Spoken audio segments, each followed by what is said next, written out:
ցանկացած հայի հայրենասեր մարդու համար Արցախը պետք է լինի առաջնահերթություն։ Արցախում ավելի շատ հայկական պատմություն կա, գուցե քան բուն Հայաստանի Հանրապետության։ Իրանի այն մարդկանց, ովքեր չտեսան Արցախը, որտեղ չտեսան, թե ինչ կորցրեցինք մենք։ Չեմ տեսել այն միֆերը իրականությունը, որոնք պատմում են արցախցիների մասին։ Ես Արցախի որպես այդպեսին հրաժեշտ չեմ էլ տվել։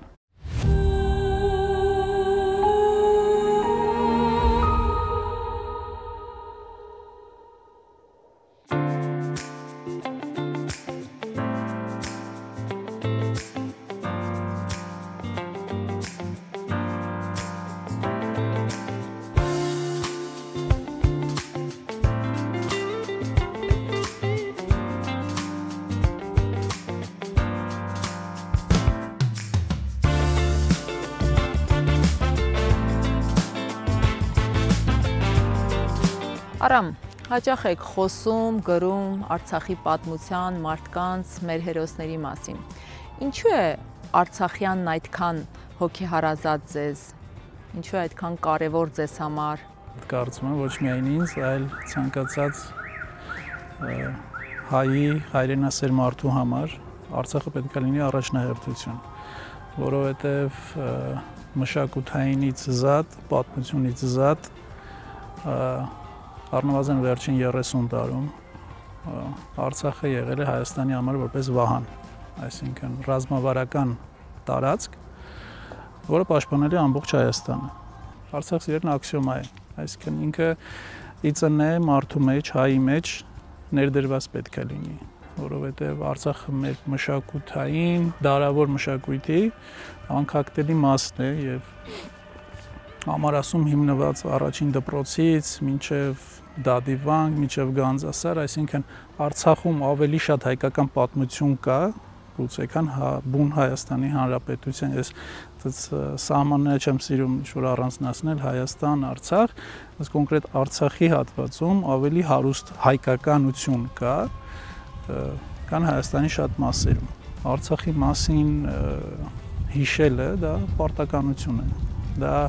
հոգու պարտք է 90-ականներից սկսած մինչև 23 թվականը Արցախի անկախության եւ ազատության համար զոհված տղաների հիշատակի առջև։ Եվ ընդհանրապես այն հայերի, ովքեր պայքարել են եւ պայքարում են, այսինքն ինչ է նշանակում մոռանալ Արցախը կամ չգրել, չհիշել Արցախի մասին, խուսափել անունը տալուց։ Դա հանցագործություն է, դա սրիկայություն է նաեւ ինչ որտեղ, որտեղ դու ոչ միայն տարածքն ես որպես այդպիսի մոռացության մատնում, այլև այն տղերքի նվիրումը, այն տղերքի անձնազոհությունը, որոնք ոմանք ընտանիքի մինուճարը,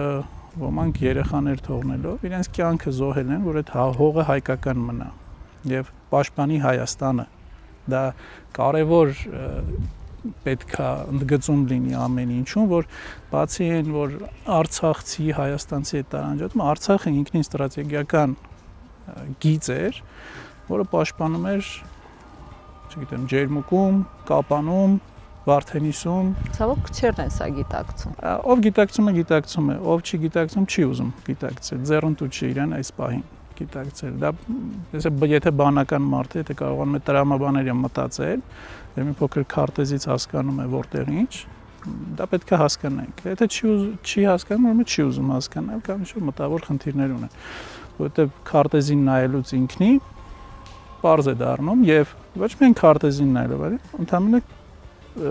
44-օրյա պատերազմից 2 տարի հետո ինչ տեղի ունեցավ 20 թվականի նոյեմբերի 9-ից հետո հենց թեկուզ ինչ տեղի ունեցավ, այսինքն մարդիկ ովքեր Ջերմուկը գիտեին որպես առողջարանային քաղաք, խուլ մի հեռու էր ինքը, ասենք Երևանից 3 ժամից ավել գնում են, գիտեին որպես առողջարանային քաղաք, Ջերմուկի քաղաք, այսօր դա առաջնագիծ է դարձել։ Կապան մտնելուց ձախի վրա օդանավակայանն է եւ օդանավակայանի դարպասից այն կողմ ադրբեջանական դիրքերն իսկ Կապանը ուղի գծով 60-ից ավել կիլոմետր, եթե ոչ ավել հեռու էր։ Արավուսը հատկապես, այդ Գորիսի հատված, այսինքն Գորիսը այն ժամանակ խաչմերուկ էր, այդ դեպի Արցախ գնալու եւ ծաղկուն քաղաք էր։ Հիմա գնացեք, տեսեք, փորձում են ինչ-որ բան պահել, բայց այլևս այն աժոտաժը չկա, այն երուզերը չկա այդ քաղաքում, նույնը Կապանում։ Այսինքն քաղաքներ, որոնք ծաղկուն քաղաքներ էին, հանգիստ ապրում էին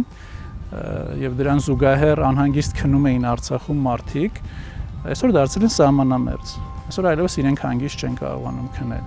Իսկ որ Արցախում ես միշտ եմ ասում, որ հատկապես պատերազմից հետո, պատերազմից առաջ դա մի քիչ ես ամենայն դեպս չէի զգում, բայց պատերազմից հետո որ քայլում ես եւ կամ թեկուզ Երևանում նստած կամ Ստեփանակերտում քայլես, մտածում ես, որ այս մարդիկ ամեն վարքյան կախված այդ մարդկանց գլխից պատերազմի վտակը եւ իրենք պատրաստ են դրան։ Այսինքն երբ որ 20 թվականին մի անօթաչու հասել էր Աբովյան մինչև Աբովյան քաղաք, Երևանում խառնաշփոթ էր բոլոր վարչական կենտրոններում եւ շրջակայքը, այսինքն չէր պայթել, իրեն խոցել էին բնականաբար, բայց ինքը թիրախին չէր հասե, ինքը արկ չէր եւ այլն։ Ուղղակի անօթաչու էր, որը հասել էր մինչև Աբովյանի տարածք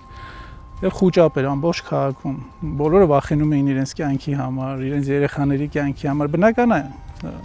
Մարդու բնությունն է այդպեսին, բայց երբ որ պատկերացնում ես, գիտակցում ես, որ Արցախում ապրում էին 150,000-ի չափ մարդ, ովքեր գիտակցելով այդ ամեն ինչը մնում եւ ապրում էին այդ հողի վրա, զուգահեռաբար նաեւ պաշտպան լինելով ամբողջ Հայաստանի Հանրապետությանը, դա մի հատ խելագարվելու իրականություն է, այսինքն դու գիտակցաբար ապրում ես մի հողում, որտեղ կարող է ամեն վարքյան պայթում է եւ իրենց ռեակցիան ընդհանրապես դա էր, որ սկսվավ։ Այսինքն իրենք պատրաստ էին դրան, այսինքն մարդիկ, ովքեր գիտակցաբար իրենց հայրենի հողի վրա ապրելով գիտակցում էին, որ ամեն պահի պատերազմի վտանգը կախված է իրենց գլխին։ Դուք բազմից էլ նշել եք, որ Արցախը ձեզ համար ոչ թե միայն հող է, այլև հոգևոր արժեք։ Եվ երբ ճանաչեցիք Արցախը։ Ցավոք Արցախը ուշ ճանաչեցի եւ ցավոք չհասցրեցի այդ խաղաղության ժամանակաշրջանը շատ վայելել։ Առաջ անգամ 2017-ին ճանաչողական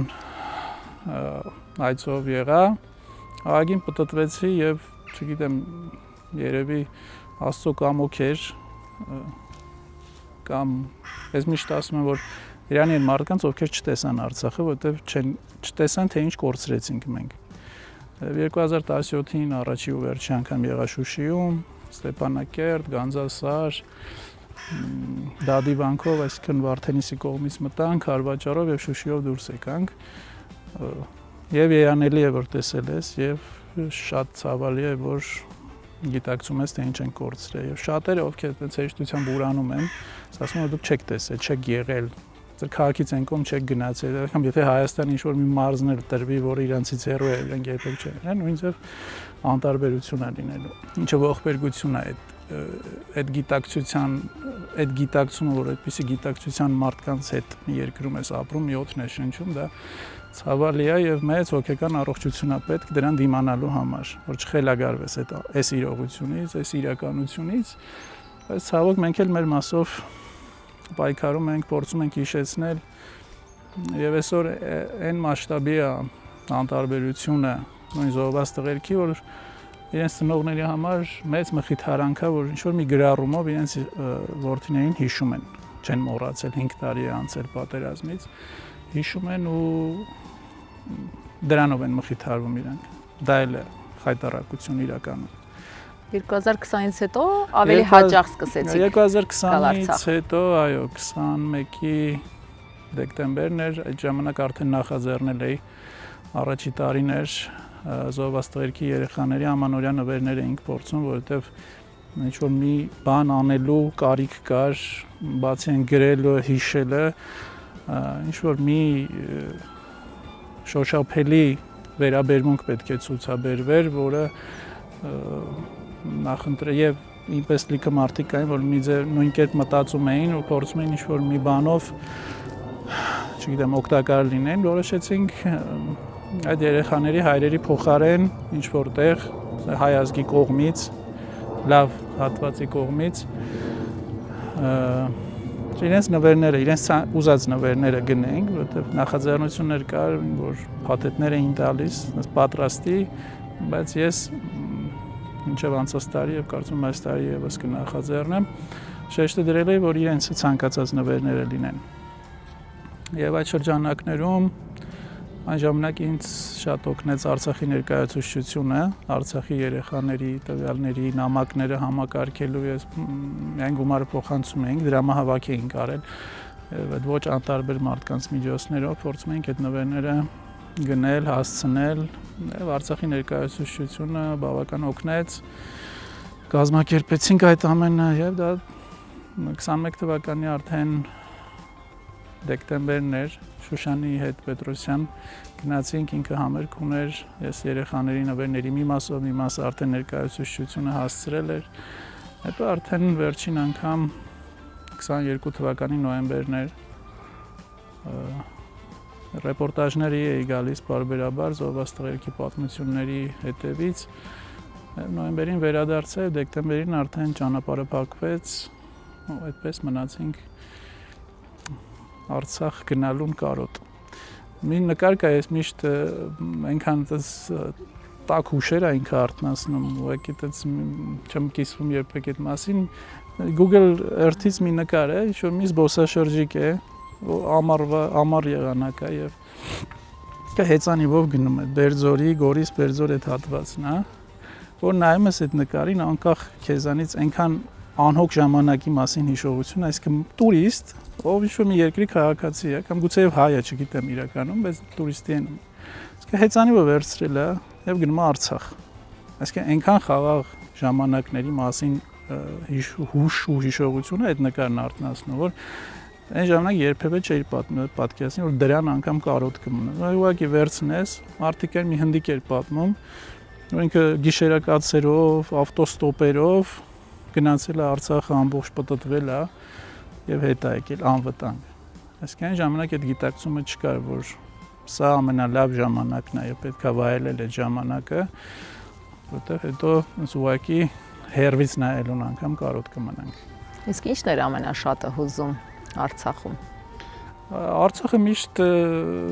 ինձ համար հատկապես Ստեփանակերտը միշտ զուգահեռներ է տանում իր մաքրության վերաբերյալ, մարդկանց բարեհամբույր լինելու։ Ես որ լսում եմ հիմա ասում են տանց չտվին ուտենք ջուր չտվին, այնքան խորթ է ինձ, ես առաջի անգամ գնացել էի 17 թվին եւ տես ուզում էի ճշտել ու մոտը ամենալավ ժենգյալի հացը։ Ճիշտ է, մայրական կողմս Կապանից է, Սյունեցի է, այնտեղ են սարքում ժենգյալի հաց, բայց ինքը դեռ տարբեր է։ Իր կառուցվածքով անգամ խոտերը նույնն են, բայց տեսակը եւ երկար պատրաստվում էի թե ում մոտ ամենալավ ժենգյալով հացը եւ ասեցին Տիկին Գյուլխարայի մոտ ամենալավ ժենգյալով հացը եւ ասին Ստեփանակերտի շուկայի մոտ է ինքը տվաճառակետը եւ այդ շուկայի տարածքում ընկած Տիկին Գյուլխարային մանգալի չգիտեմ մտանք ներս մի հատ կնոջ հարցրինք Տիկին Գյուլխարան որտեղ է ինքը իր ապրանքը թողեց ասաց եկեք ցույց կտամ ու բավական հեռու է շուկայից դուրս են անկյունի վրա մի տեղ է ասում ինձ համար խորտ իրականություն էր, որտեղ հայկական շուկա որ մտնում ես, ասեն քաշում են քեզ, որ իրաց մոտից մի բան առնես, ինքը իր ապրանքը թողում է, տանում է իր կոնկուրենտի մոտ, որ քեզ ցույց տա, որ ես երբեք չեմ տեսել այն միֆերը իրականությունը, որոնք պատմում են արցախցիների մասին եւ անգամ եթե եղել են այդպիսի իրականություններ, ես միշտ դա ասում եմ մի Երևանյան շենքի մակարդակով դու բազմաթիվ տեսակի մարդկանց կգտնես ժլատ, առատաձեռն, նախանձ, բարեհամբույր, ամեն տեսակ։ Ասում անհնար է որ գուցե եւ 150,000 հոգու մեջ մի 10 հոգի, 20 հոգի գուցե ինչ-որ ուրիշ կերպ են վերաբերվել, ուրիշ կերպ են մոտեցում ունեցել, բայց դա չի նշանակում որ պետք է դա հիմնա դա մեղ դարձնել եւ ամբողջ ժողովրդին պիտակավորել, թիրախավորել, այսինքն դա եւս հատուկ կենտրոններից, հատուկ միջոցներով կազմակերպվող ատելության քարոզ է, որովհետև ես միշտ ասել եմ, որ դու չես կարողանում մի բան պահել եւ դա քեզնից խլում են, դու շատ հաճախ դա փորձում ես արդարացնել, որ դա անհնար էր պահել։ Արժեզրկման քարոզ է գնում։ Ես նաեւ ասում եմ, որ այո, վահան պահելը ծանր գործ է։ Ամեն մեկի խելքի բանը չի վահանը պահել, որտեղ դեռ այն ժամանակներից վահանը ինքնին ծանր է եղել, որպեսզի փրկի քո կյանքը։ Մի այլ կարգի հունից դուրս եմ գալի, որ ասում եմ փախան, չկռվեցին, ասում եմ հենց հիմա գնանք Եռաբլուր։ Հադրութից ընտանիք կա, Դադայանների ընտանիքը, հայրը եւ երկու որդիները, որոնք զոհերի մեծ մասը պարզ է մնացին Ստեփանակերտում, բայց որոնց որ կարողացան հասցնել Հայաստան, Երևան, Եռաբլուրում են։ եւ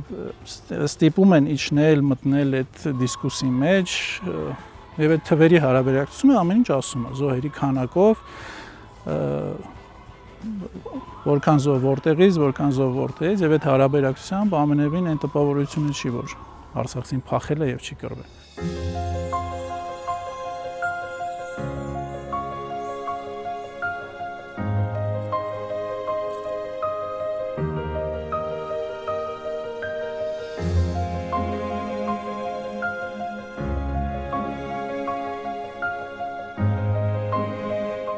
Արամ, հարցազրույցի առաջին հատվածում նշեցիք 2020-ի պատերազմից հետո Արցախյան պատերազմներում զոհվածների ընտանիքներին աջակցելու ձեր ծրագրերի մասին, արդյունքը ձեր ակնկալածն էր։ Այո, դեռ մի բան էլ ավելին, բայց իր ծավալի եւ ժամանակատարության մասը մի կողմ, իր էմոցիոնալ այդ հատվածը ավելի ծանր էր, այսինքն ավելի գուցե կրկնակի հնարավոր լիներ անել, եթե այդ էմոցիոնալ հատվածը չլիներ, որովհետև ես մի կերպ արդեն կոփված էի, բայց երբ որ ընկերներիս հետ գնում էինք կամ անծանոթ մարդկանց հետ միասին գնում էինք նվերները տալու եւ իրենք տեսնում էին այդ երեխաներին, չէին կարողանում, ուղղակի դուրս էին գալիս սենյակից, տնից, որովհետև չէին կարողանում զսպել իրենց հուզմունքը, որովհետև իրականում ծանր իրականություն էր դա, երբ որ գիտակցում ես, որ այդ երեխան զրկվել է խորից, ոչ թե ինչ-որ դժբախտ պատահարի արդյունքում կամ ինչ-որ բնական ճանապարհով, այլ հայրենիքի պաշտպանության համար։ Ու դա մեծ պատասխանատվություն է, որ նախ այդ երեխային գոհացնես իր նվերը եւ որակյալ նվեր լինի։ Եվ այդ ամեն ինչը կարողանաս տանես եւ մատուցես։ Անձամբ բնականաբար չեմ կարողացել բոլոր տեղերը, բայց որքան որ հնարավոր եղել է, ինքս եմ տարել, ընկերացել ենք այդ երեխաների հետ, ընտանիքների հետ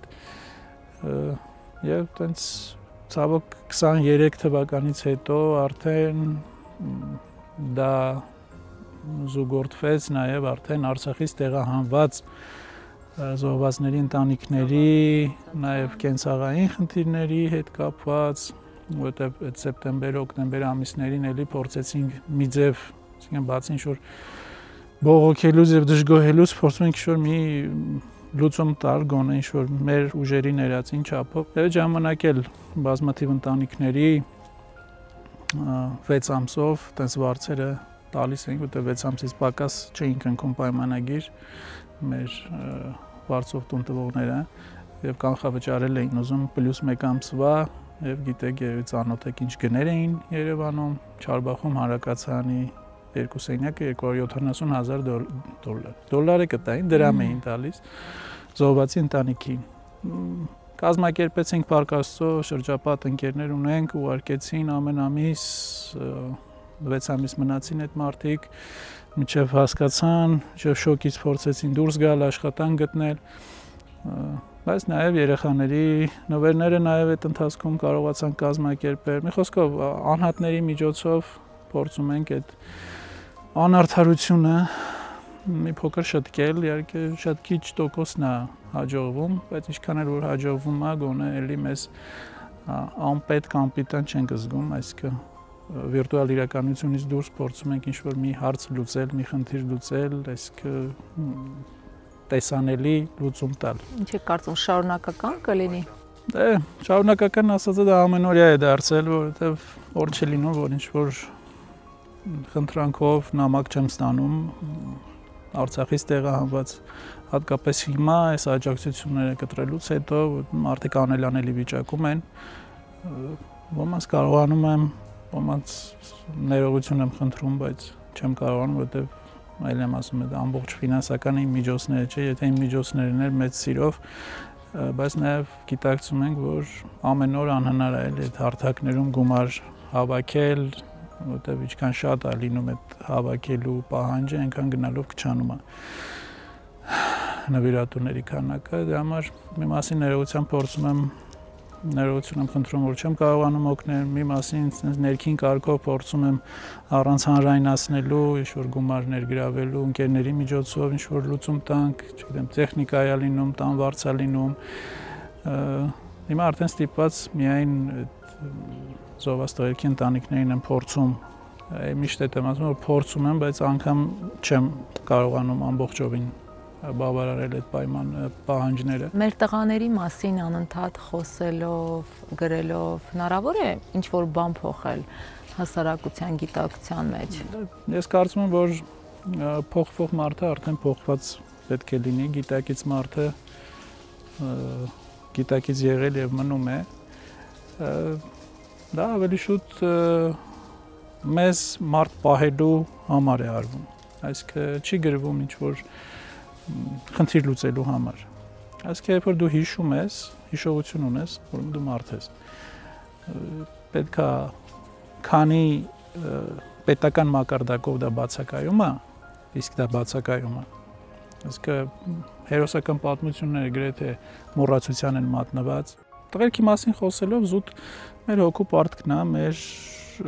մարդ լինելու ապացույցն է, որ եւ հիշելու իրենց ամենակարևորը, որտեղ այսօր հասել են իրենց ընտանիքներն այն աստիճանի, որ իրենց մնացել է միայն մխիթարվել, որ իրենց զավակներին, իրենց որդիներին, իրենց եղբայրներին, իրենց հայրերին հիշող կա, եւ չեն մոռացել հայրենիքի համար, այսինքն իր ամբողջ ողբերգությունը դրանում է, որ հայրենիքի համար կհողի, որի վրա իրանք են ապրել եւ իրենք ավելի շատ իրավունք ունեին ապրելու այդ զոհված տղերքը։ Այդ հողի համար, որտեղ մենք ենք ապրում, մյուսն է ապրում, որ փորձում են վանեն իրենցից, չգիտեմ,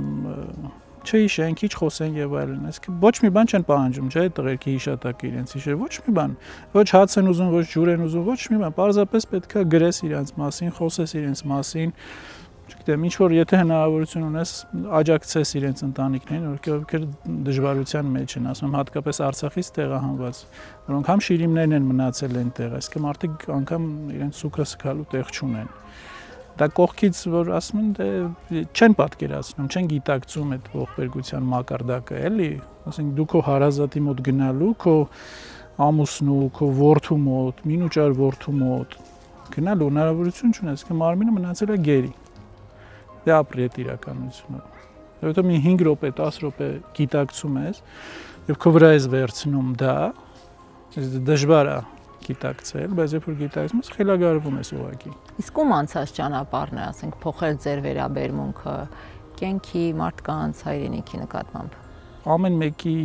պատմությունը, ամեն մեկի հերոսության, սխրագործության պատմությունը մի հերոսական եւ ողբերգական է իրականում։ Եռաբլոր ես, որ մարդիկ են լինում նոր տանում եմ, խնդրում են միասին գնալու,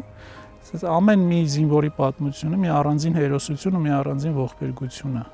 Իր հերոսական զոհվելու ընդդուք միջև ծնողի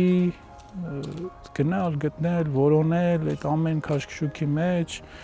այդ տղերքը այնպես հերոսաբար էին զոհվել, որ եթե, չգիտեմ, մի նորմալ երկրում որոշեին հերոսական դրվագների մասին ֆիլմեր նկարեին, անվերջ կնկարվել այդ ֆիլմերը, անվերջ։ 90-ականներից հետո անգամ 90-ականների տղերքի հերոսությունից մի ամբողջ պետության գաղափարախոսական արժեհամակարգային հիմք կարար ծառայել այդ ամեն ինչ եւ ծառայում էր մինչեւ 18 թվականը։ Այսինքն թե ինչպեսին պետք է լինի հերոսը, ինչպեսին պետք է լինի հայրենասեր մարդը։ Եվ 20 թվականից հետո, երբ որ այդ ամենը ավելի վավերագրված էր, ավելի շատ ինֆորմացիա կար իրենց արածների մասին եւ շատ դեպքեր այդպես մոռացությամբ գնալու էին, եթե անհատների միջոցով չբարձրաձայնվեին, չիդենտիֆիկացվեին այդ տղաները, որ իրանք են այս հերոսությունն արել, որտեվ հասկանում եք տարբեր է, երբ որ ծնողին գալիս են կողքից ինչ-որ բաներ են պատմում հերոսական դրվագների մասին, բայց եւ այլ բան է, երբ որ դա փաստարկված է լինում։ Եվ եթե մինչև 18 թվականը կար այդ ազգայինը պահելու, պահպանելու եւ զարգացնելու մարտավարություն, 20 թվականից հետո դա չկա, պետական մակարդակով դա չկա եւ որքան շուտ մոռանան այդ տղերքին, որքան շուտ մոռանան Արցախը, Արցախի մասին կռված եւ զոհված տղերքին, այնքան ավելի հեշտ էժան բենզին կբերեն Հայաստան եւ էժան ցորեն կբերեն Հայաստան, այսինքն ամբողջը տանում այդ ուտելիքի ստամոքսի շուրջ է պատտվում, այսինքն երբ որ կան վեհ գաղափարներ եւ կա ստամոքս, ստամոքսը այս բանին հաղթել է այս հասարակությանը մի մասին բնականաբար եւ իմ գրելու, իմ խոսելու եւ միայն ոչ իմ, էլի կան մարդիկ, ովքեր գրում են, լուսաբանում են, գրքեր են գրում, չգիտեմ, նկարներ են տեղադրում։ Ընդհանրապես այդ ամեն ինչի դեմ պայքարն է։ Իսկ որ պահից սկսած դա դարձավ անձնական պատասխանատվություն։ Դեռ այն ժամանակ Արուշանյան Դավիթի դեպքն էր, որ պատերազմի օրերին տարածվեց, մեծ արձագանք գտավ հերոսական դրվագները, պատերազմից հետո ոչ մեկ չգիտեր ինչ եղավ այդ տղայի ճակատագիրը եւ փորձում էինք ինչ-որ կոնտակտ գտնել, հարազատ գտնել,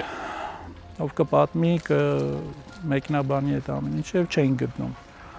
Դուք որոշել ենք որ անիմացիոն ֆիլմ պատրաստենք զուտ այդ տղայի հիշատակը հարգելու համար եւ պատամամբ Արմինեն ներկայացուցչությունից գրեց ինձ, որ այդ տղային հուղարկավորել են արդեն եւ Տիկին Լիդայի հետ ծանոթացանք, Դավիթի պատմությունը գրեցինք, բարձրամեծ արձագանք գտավ եւ դրանից հետո մի շարք ռեպորտաժներ, այդտեղից սկսեց նաեւ զոհվածների ընտանիքների հետ ծանոթությունները, իրենց խնդիրները ինչ որ ձև լուծելը, իրենց խնդիրները բարձրաձայնելը ու անընդհատ գալ Արցախ, գնալ, Արցախում նաեւ տղերքի, Արցախում նաեւ այո ռեպորտաժները տղերքի մասին հիմնական նաև այդ նպատակով էի գալիս, որովհետև ինձ համար ամեն անգամ ծանր էր այդ ճանապարհն անցնելը, այդ իրականությունը տեսնելը ու ասում եմ ճակատագրի հեգնանքով միշտ այնպես աշնանքով էի գնում, միշտ շուտ անձրև էր լինում, տխուր այդ ամեն ինչը այնքան ծանր էր քայլել այդ հողի վրա իրականում, որովհետև այնքան պատասխանատվություն կար, ոնց որ չգիտեմ, ապրելու համար մեղավոր զգալու մեղ կար։ Իսկ արդյոք փոխվել է ձեր աշխարհայացքը Արցախը ճանաչելուց հետո։ Այդ եմ ասում, Արցախը 17 թվին ճանաչեցի եւ ուզում եմ իմ հուշերում ինքը տենց էլ մնա։ Դուք նաեւ հարց ունեք, թե ինչ հուշ կա Արցախից։ Ես միշտ հպարտությամբ եք հիշում։ Այո, ես Արցախին որպես այդպեսին հրաժեշտ չեմ էլ տվել։ Եվ մտովի եւ ֆիզիկապես, չնայած կար հնարավորությունը 20 թվին տեսել եք գնում էին դադիվանք, մարդիկ հրաժեշտ էին տալիս, ես երբեք, որովհետեւ դա նշանակում է, որ ինքը կդառնա երկրորդ արևմտյան Հայաստան, իսկ իմ համար դա անընդունելի է։ Որպես տուրիստ մենք չպետք է գնանք մեր պատմական հողերը, մենք պետք է գնանք որպես սեփականատիրոջ իրավունքով։ Ինչ որ մի օր 10 տարի հետո, 20 տարի հետո, բայց պետք է գնամ եւ պետք չի հրաժեշտ տալ ու էջը փակված համարել։ Էջը փակված համարել, այո, դա եմ ասում, որ ես որպես այդպեսին ոչ մի հիշողություն, ոչ մի մասունք, ոչ մի չեմ վերցրել ինձ հետ։ Չնայած 23 թվականին տեղահանված մարդիկ այդ բնակարանները, որ կազմակերպում էինք, իրենց բերած մասունքներից անգամ մեր մոտս այս Ձեդո Բաբոյի իրենց տան բանալի վրա էր ինձ մոտ է, բայց ես ինքս իմ գիտակցումով չեմ պատրաստվում։ Եվ դա կարծում կարևոր է, որ գիտակցության մեջ Արցախը մնա քոնը եւ մնա հայկականը։ Այսինքն մեր գիտակցության մեջ ինչքան պահանջատիրություն կա արևմտյան Հայաստանի վերաբերյալ, բայց դա չնայած նա որ 100 տարի առաջ էր եւ մեր սերունդը եւ մեզանից ավագ սերունդը չի տեսել դա փաստացի, բայց մենք հո տեսել ենք Արցախը, այսինքն որ դու Արցախը արդեն հուշերում, հիշողություններում հրաժարվում, այսինքն դու հրաժարվում ես իրենից։ Իսկ վերադարձը ինչպես եք պատկերացնում, պատերազմի միջոցով թե։ Արցախի վերադարձի մասին, թե ոնց կլինի, ինչ եղանակով, ինչ ճանապարհով, ինչ մեթոդներով, դա դժվար է այսօրվա իրականությունում ասել, բայց որ չպետք է Արցախի էջը փակված համարել եւ չպետք է հանձնվել, համակերպվել այս իրողությանը, դա փաստ է։ Այսինքն Ադրբեջանը որքան էլ ասի, որ դա իր պատմական հողերն է, այնտեղի պատմամշակութային ժառանգությունը լրիվ այլ բանի մասին են ասում։ Եվ մենք այդ պատմամշակութային ժառանգությունը չպետք է գերի թողենք եւ մեր կենսագործունեությամբ, մեր կյանքով, մեր աշխատանքով, մեր առօրյայով պետք է ամեն ինչ անենք, որպեսզի ինչ-որ մի օր, ինչ-որ մի լավ ժամանակ հայ ժողովրդի համար, հայ ազգի համար հնարավոր լինի Արցախը նորից վերադարձնել եւ դարձնել հայկական, այսինքն նորից սեփականատիրոջ իրավունքով վերադառնալ Արցախ եւ ոչ երբեք տուրիստի կարգավիճակով։